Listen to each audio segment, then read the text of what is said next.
Hello friends, here we have a 1972 Mexican spec Volkswagen Safari. This was the third year model. The car was sold in Mexico, with 1970 being the first. This car was called Thing in the US. All things sold in the US were made in Mexico. This car has been completely restored. Please look over the pictures closely. Most of the Safaris that are still around are the later models that had the bigger taillights. Out back is a 1600cc Type 1 4-cylinder carbureted engine. Of course, it has a 4-speed manual transmission. The roof is new, as are the windows.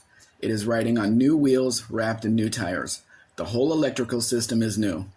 Electronic ignition has been installed for easier starting.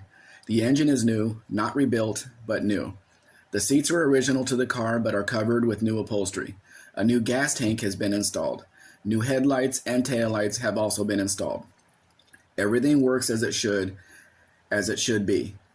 You will not find a better Safari from 1972. If you have any specific questions about this car, please let me know. You could not restore a car to this level for this price. The price of the car delivered to the Nogales border will be $22,800.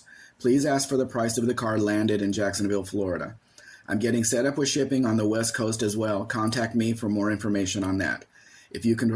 I can provide you with a transport company that can pick up the vehicle at the port and deliver it to your door at an extra cost. Please let me know if you have any questions about that process. You can see more Mexican vehicles at mexicanspec.com, and if interested, please read the procedure link on my website to learn more. Please like, share, subscribe. Actually, subscribe first, then do the rest. Have a great day.